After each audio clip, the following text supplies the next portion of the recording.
Welcome to Jacked Up Politics on today, Friday, the 31st of May 2024. This is the Jacked Up report for the week ending today, the 31st of May 2024. You're very welcome to this special episode, and these episodes going forward will be published 3 times a week on Monday, Wednesdays and Fridays, as well as our weekly Thursday related episodes. So we hope you enjoy this new updated schedule of episodes. We just think, given the momentum of release is that we've been doing at the moment, that we think this is a more effective way of communicating with you, the audience, and thanking you for your support. On today's episode, we're going to be talking a little bit about how the local elections in Cobh are going to be playing out. The local elections here in Cobh are at an accelerated pace of completion. We're looking at the candidates are looking at the finishing line next Friday, and hoping that a lot of them get across the line, But in fairness, they have good odds, they have a 1 in 2 chance of getting in, which is pretty good. There's 12 candidates running and there's 6 seats up, so it's anyone's game at this stage. If I was to put money on it, folks, if I was a betting man, which I'm not, hypothetically speaking, I would be reckoning that we'll be seeing 2 Fianna Fáilers, 2 Fine Gaelers. I reckon we will see Labour retaining their seat, and I'm also predicting that we will see either an independent candidate or a Sinn Féin candidate getting elected, with the Green Party candidate very close on their heels. It's still anyone's game to play for at the moment. All the candidates are out canvassing. I know myself, I've spoken to quite a few of them, and they're all very busy engaging with the local communities in their areas, trying to get as many votes on next Friday as they can. And I know a lot of them took times out of their very busy schedules to come on the podcast this week and speak to myself, and that is greatly appreciated, and I wish them the very best of luck with the election next Friday, because it's not easy putting your name out there for a local election, especially given how polarising politics has become in Ireland. And I think we need to give a bit of commendation to them. They're putting themselves out there and they're trying to get elected and they're trying to get in, and they're trying to be the best representative for the Cobh LEA that they can. Personally, I don't think I've ever seen a better bunch of candidates in my 25 years of living in Cobh. Yeah, I know I am 25, so make it out what you will, but I honestly think I've never seen a better bunch of candidates. They've, for the most part, most of the candidates are absolutely fantastic people. They've gone out, they've knocked on door to door, and they've listened to the people.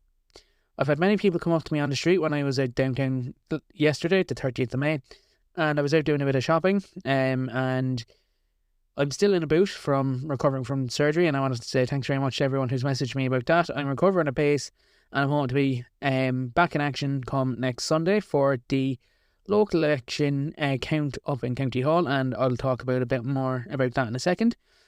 But I think we're very lucky in Cobh with the representatives we have at the moment, and I think we only serve to gain very good representation after next Friday's local election. I know for a fact that the councillors that we have in Cobh are some of the best in the country, if not the best councillors in the country. Now, I know I'm biased, but I think we do have some great councillors, and I know Cobh is a very large LEA, and I know a lot of the councillors that do live in Cobh have to cover the other areas, but I think in terms of being available and wanting to serve their community, they are outstanding people in that regard. I met up with a few of them for coffee this week and discussed how they're feeling, and a lot of them are apprehensive. A lot of them feel that they don't know if they're going to be getting in on Friday. A lot of them feel that it's just so uncertain. And, it's very true, you know. These are very trying times. They're very uncertain times. So we're probably looking at quite a bit of uncertainty come next Friday is the word I was looking for there, folks. I've come to realise over the last few months that when making this podcast, you have to learn to separate the politician from the person from the politics, my apologies. And in doing so, I've gotten to know quite a lot of politicians very well, and I've become good friends with quite a few of them. And I can tell you, quite a lot of them are working very, very hard to represent their local area. I know the candidates for Cove have certainly been doing it, and a few Soc Dems councillors that I personally know from being in the Social Democrats myself, who are working arduously up the country to get themselves re-elected. I know that they will do absolutely fantastic in the results come next Friday. And if they lose their seat, it's my firm belief that they'll still be brilliant community activists if they do lose their seats. But I don't think that's going to happen. I do think we will see a lot of the current parties picking up seats in the upcoming local election. And I think we're going to see a big increase in the number of seats for the Social Democrats. I think we're going to see people turning away from the Green Party and Sinn Féin and Labour and voting more for a more moderate centre-left party such as the Social Democrats, because Labour have never fully recovered from the time they were in government in Fine Gael from 2011 to 2016. They never fully recovered from that period, and it's apparent by polling numbers that even the Social Democrats are ahead of them in the polls at the moment. And even in the European election polls, the Social Democrats in some polls are ahead of the Labour. While I'd love for a Social Democrat clean sweep, I have to be a realist. That's my job as an independent mediator and political commentator, is I have to be impartial. Personally, I think we're going to see Fianna Fáil and Fine Gael picking up seats in the European elections, and I reckon we're going to see the likes of the Soc Dems and Sinn Féin picking up seats as well. I don't think Labour or Aon 2 are going to do as well as they like to think they are. I don't think we're going to see any Labour MEPs being elected. Although some of them have quite a high profile, I just don't see that happening in the coming weeks. It's Labour have really kind of suffered as a result of years of inaction after they got out of government. They didn't know what their policies were. They didn't know where they wanted to take the party and in what direction they wanted to take it. Also, you had Labour turning on Alan Kelly and ousting him and replacing him with Ivana Babchak. Now, don't get me wrong, Deputy Babchak is a fantastic legislator. She's a fantastic legislative record in the Shannon, and I'm not trying to take away from that. But in terms of what Labour have accomplished while they're in opposition is very little. You know, I know they have brought a few bills to the Dáil, and I know I don't know what the status of them is, but I know, as far as I'm aware, quite a few of them were struck down, and I know they are kind of suffering with membership with kind of a lot of members in Labour either defecting to the likes of the Green Party now or the Social Democrats. Also, another thing that needs to be spoken about is the fact that we are seeing an increase in not violence towards elected representatives, but what's the word I'm looking for? Apathy towards them. You know, we've seen quite the increase in candidates being targeted. You know, we've seen candidates being harassed. You know, we've seen some candidates having terrible things said about them online. You know, I think in the 21st century, and I think we're better than that. You know, kind of making silly remarks on social media about people and kind of taking low blows at people. I think we're a much more advanced society than that, and I think that needs to kind of be addressed as well, you know. Now, while I'm not the government's biggest fan, I do know that they could be doing things a bit better. I know there is areas they definitely need to work on, and I'm not saying they don't, but as far as I'm concerned, the government aren't going anywhere anytime soon. We have to be realistic. As much as I'd love them to call an August or July or August election, there is slim to no chance of that happening. My personal recommendation or view is, or my personal belief, is that we will be looking at an election in November. I reckon they'll release the budget in September, early October, and then they'll go into a 3-week election cycle and then hold the general in November 2024. And my predictions for the general election, I don't want to give them just yet because I'm not 100% sure that giving a prediction for an election that we're not even sure is going to happen is wise. But I do think we will see a big shift left. And before anyone jumps down my neck and says, "Oh, no, you're wrong," look, we know Sinn Féin's going to get in the next election, and people need to realise that Sinn Féin are definitely getting in the next election. There's no two ways about it. They were the largest party in the last election, in terms of seat count. While they didn't get into power last time, what a lot of people seem to forget is people started discounting Sinn Féin in 2019. You know, they did very, very well in the local elections, and they were, because they had played it too safe during the local elections, when it came to the general elections, they did the same thing and underestimated how many candidates they could get in. I think Sinn Féin have to be very careful with how they run their general election campaign, because they're already facing one up the north at the same time as they're facing one down the local election campaign down here in the south. So, you know, that's going to be an interesting take on how Sinn Féin will actually deal with it. Personally, I think we'll probably see Sinn Féin getting in the region of 55 to 65 seats in the general election if I was to put a bet on it. Fianna Fáil and Fine Gael, I reckon Fianna Fáil will climb to 40%, and Fine Gael, I reckon, will stay around. I can't actually see Fine Gael gaining seats, but I can see them actually staying around the same number of about 38, 40 seats.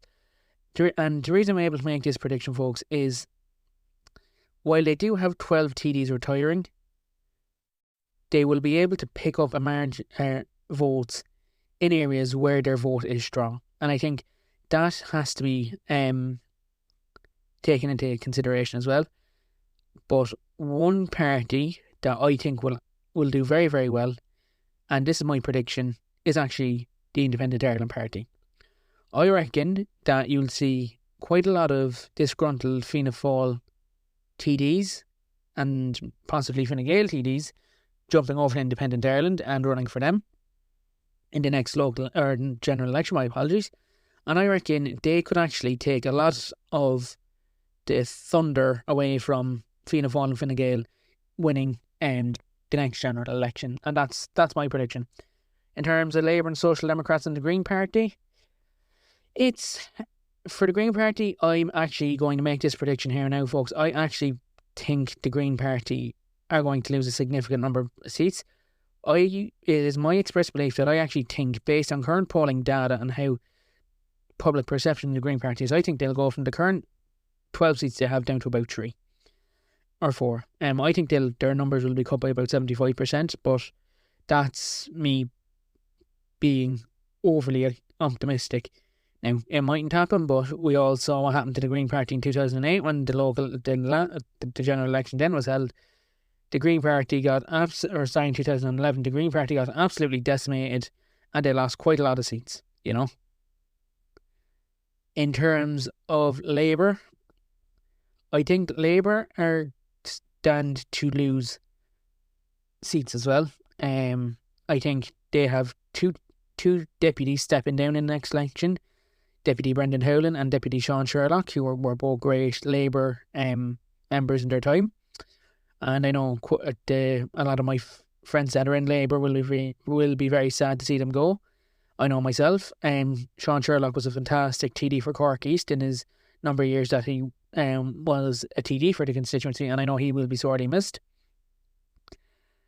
Aidan O'Riordan is looking likely that he may become an MEP, and if he does, that brings Labour down to 3 seats. That leaves them with 3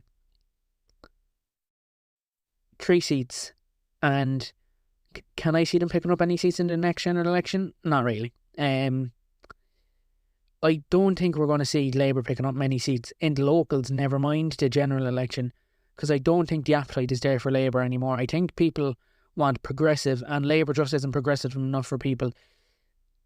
A friend of mine described Labour in Ireland as Fine Gael light or Fianna Fáil light, that they've seemed to lost their way when they get into power, that they forget that they're the working man's party. They forget that their founder, James Connolly, was a socialist, and that belief is kind of, I think, goes out the window when they get into power, and I think that's why a lot of people aren't very happy with Labour. And don't get me wrong, there's some fantastic Labour councillors out there, and there's some fantastic Labour senators out there. The reason I know this is I've spoken to quite a few of them. But in actuality, folks, we have to take into consideration as well, Holly Cairns, I know I'm biased by saying this, but Holly Cairns is playing an absolute blinder, right? She's not afraid to take a stance on an issue and demand government action, Ivana Babchek yesterday stood up in the Dáil and called out the government and the opposition for fighting each other on, I think it was an issue related to housing. And the whole thing about that was it was very disingenuous from Babchek, since her party, when they were in power in 2011 to 2016, exacerbated the housing crisis quite a bit, Labour had the power in 2011 to implement a social housing programme, and they didn't. And I think for Babchek to stand up in the Dáil yesterday and say, oh, you need to be doing more, I think that's a bit rich coming from Labour, especially given the fact that they were in power around the time the housing crisis started and get very, very, very bad. Also, Labour were in power around the time as well where the Defence Forces were getting absolutely shafted and were getting very limited funding off the department, and or the Defence Forces were getting very limited funding. And so for me, I think that's another reason why Labour aren't going to do too well. Now, I stand to be corrected, and if they do well, I'm more than willing to retract my comments. But personally, my political experience and my political gut instinct is telling me Labour aren't going to do too well. In terms of Social Democrats, I reckon you'll probably see the Social Democrats getting anywhere from 12 to 18 seats in the next general election, because they'll get a lot of transfers from Sinn Féin, Fianna Fáil, Fine Gael voters that will not feel comfortable voting Sinn Féin, Labour, the Green Party after what they did. And that's where the Social Democrats will pick up quite a lot of transfers and possibly seats. Now, a lot of people are saying to me, oh, don't you think that's a bit overly optimistic, 12 to 18 seats? But let's talk about this, folks, okay? The Social Democrats, if you think about it, are a very pragmatic party. They're a very practical party. They're a very evidence-based party. And when Roisin Shortall and Catherine Murphy set up the Social Democrats in 2016, they based it on fact and logic. And I think the Social Democrats will do pretty well in the election for that reason alone. In terms of other parties, I reckon quite a lot of the smaller parties that are out there with no representation will cannibalise demand for each other, because they all kind of run on the same kind of basis. And I'm not saying we will never see them getting representatives elected. I just find it very hard to see them getting representatives elected based on the fact they all occupy a very similar space with no real distinctive ideas. And when you have parties, 3 or 4 or 5 parties like that in the same environment, you tend to suck oxygen away from one another, and it creates a vacuum, and they struggle to get out of that vacuum. And in terms of people before profit, I actually think we'll actually see them losing seats as well. And I reckon we'll see PBP losing seats, because you have the likes of Breed Smith standing down. She's going for a European seat at the moment. Do I think she'll get it? No, I don't. Now, I have great time for Breed Smith. I think she's a fantastic candidate. I think she's a very good representative for the people of Dublin. But I just don't think there's sufficient support there to see Breed Smith getting elected to Europe.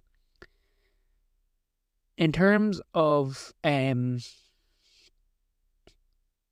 candidates getting elected to Europe, I reckon it's going to be a very difficult one to predict, because we're seeing quite a lot of political upheaval. We're seeing quite a lot of political turmoil in Ireland at the moment, because quite a lot of people are still unhappy with Fianna Fáil and Fine Gael. But you have to give it to Simon Harris, though. Even if you're not a Fine Gael supporter, he is playing an absolute bloody blinder.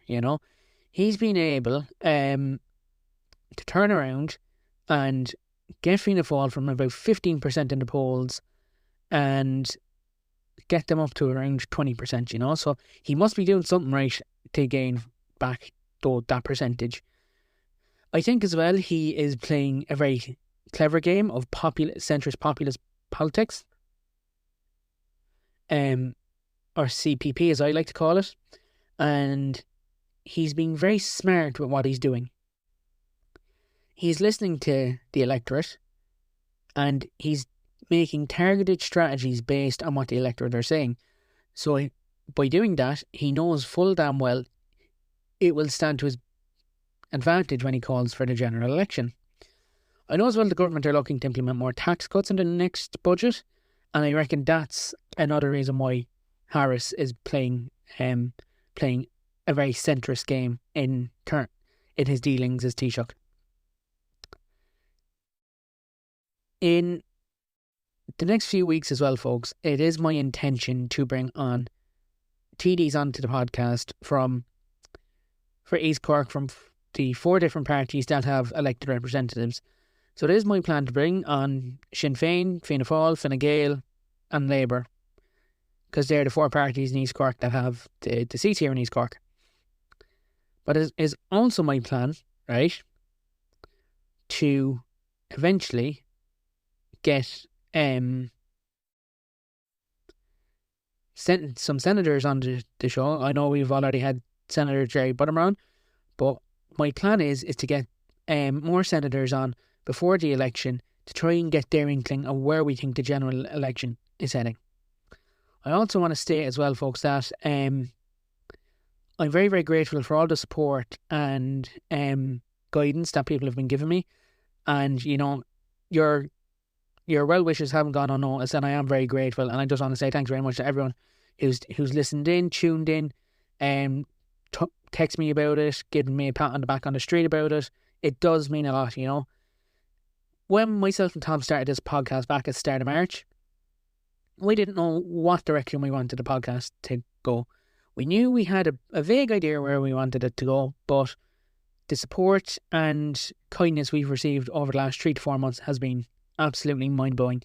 And to everyone listening, I just want to say thank you very, very much. It's greatly appreciated. And we can only, as the song goes, we can only get better, And we can only get better with your support, with your love, and with your continued listenership of the podcast. And we are very, very grateful for that love and support. And it does go a long way, because we wouldn't be making this podcast if it wasn't for the support of our lovely listeners and our lovely supporters. And it is my intention to bring the councillors on to the podcast a bit more often and talk to them and chat to them and kind of let you know what's going on in local politics in the Cove LEA. And even maybe further afield we might get councillors from a few of the Cork City LEAs or another few of the Cork County LEAs, And that's how we'll keep building the podcast out. And we do have a plan eventually of getting over to Europe.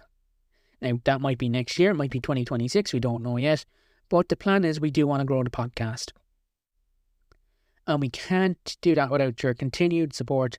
So I would ask you, if you haven't subscribed already, subscribe to the podcast on Spotify, follow us on our Instagram, on our Facebook pages, subscribe to us on our YouTube page, and just keep supporting us, because that's what we need. Is we need your support, and we need you to back us 110% of the way.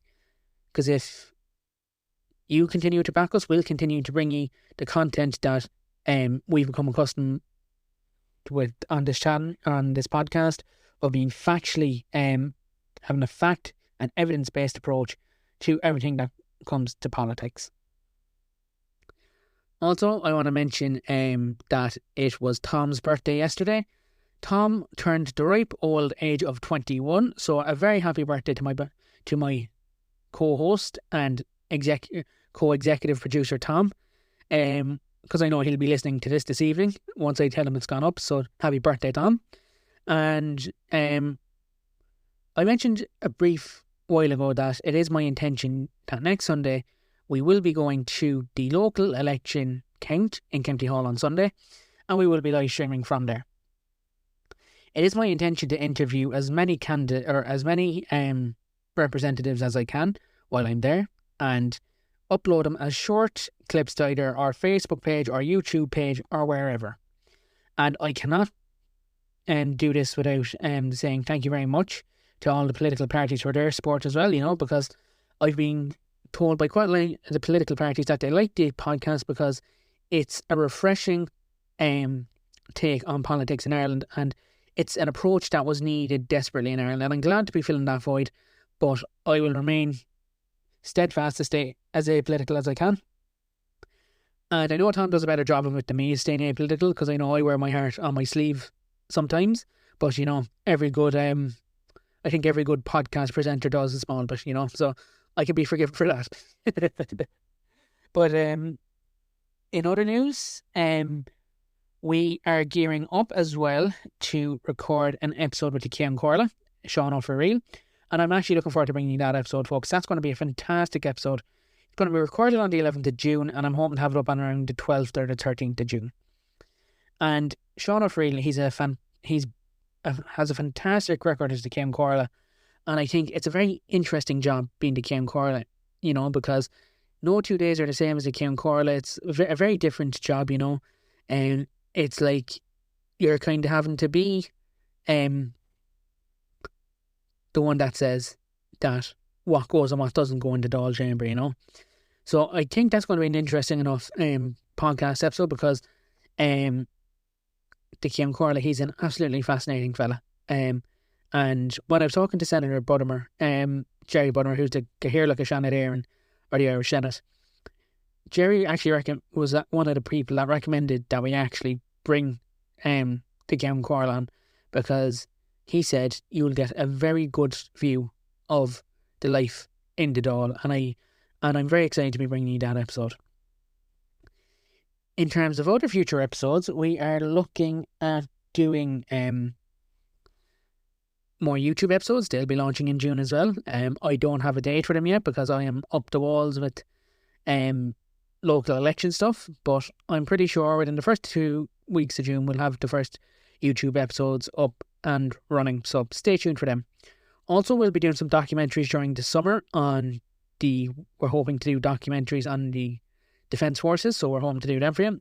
We're also hoping to do a documentary on local businesses here in Cove, so we're looking forward to bringing you that as well, and I think that'll be a very interesting one for the people of Cove to watch and listen to, because I love bringing stories to people, and being a storyteller, and that's what I love about this job, is I get to bring you stories, and I get to bring you the facts, and I get to bring you the information, and it's a very nice way of saying to people that I like to talk, that I like bringing people stories.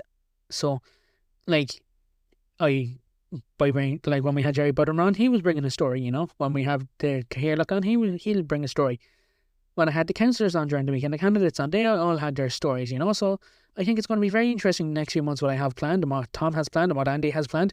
Oh yeah, and I cannot forget our amazing scriptwriter, Andy Dalton, who is going to be sitting his maths leaving cert again in a few days' time. Andy is the creative brain behind Jacked Up Politics. You think I do all the hard work? No, I only do about 30% of the hard work. Andy does the other 30% and Tom does the other 30%. You know, we all do a fair share of work, you know. Tom is the one who kind of came up with a fair few of the ideas for the summer. I came up with a fair few of the ideas for special guests, you know, and it's very important that we tell you that Jacked Up Politics is very much a team effort, you know. We all contribute to the production of the podcast, and we all have our own specialties, you know. With me, because anyone who knows me will tell you, I can't sit still for 5 minutes, you know. I have to be doing something.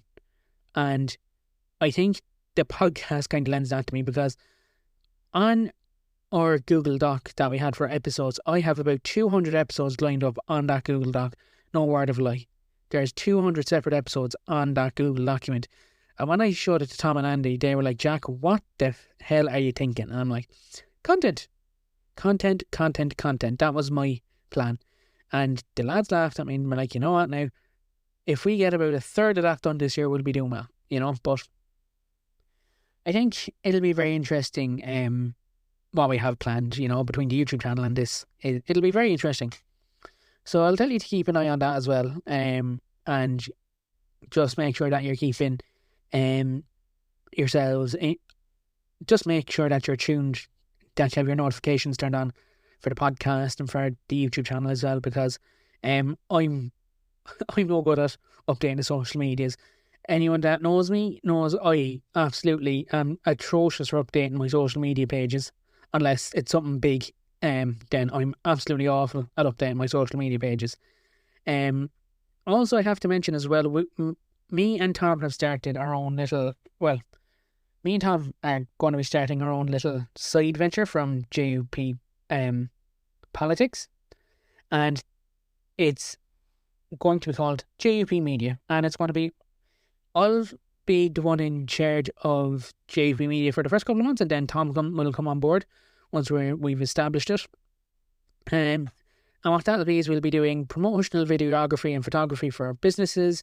So if you know any businesses, or if you know anyone that that needs videography work done or commercial work done, get in touch with me.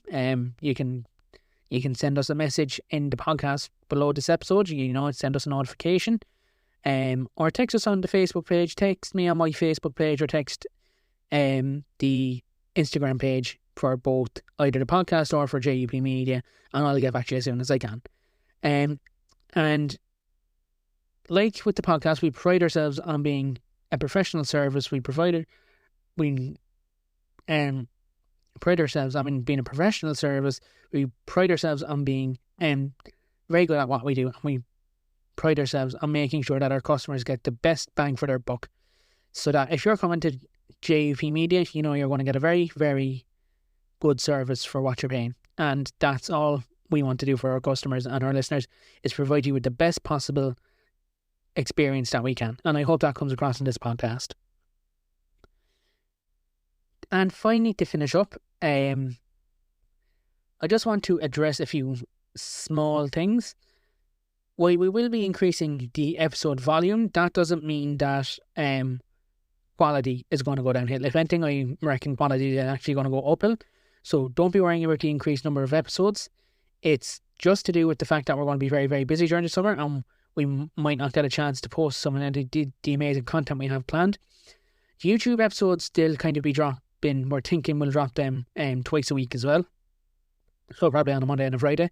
So you'll probably see that we're getting quite a lot of... you'll probably see that by the end of the summer, we'll probably be up to around maybe 100, 150 episodes on the podcast.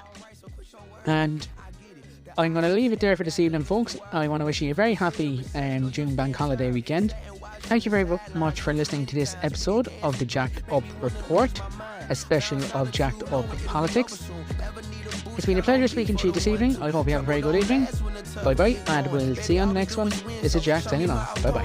Adversity, doubt, stress, could care less, cause how we handle those like an S on our chest. Super proud of how we held it down on the way up. Can't wait for our day to ball. This is a layup. Nobody ever said this would be easy, but trust when I say that you got it. I know you've been looking for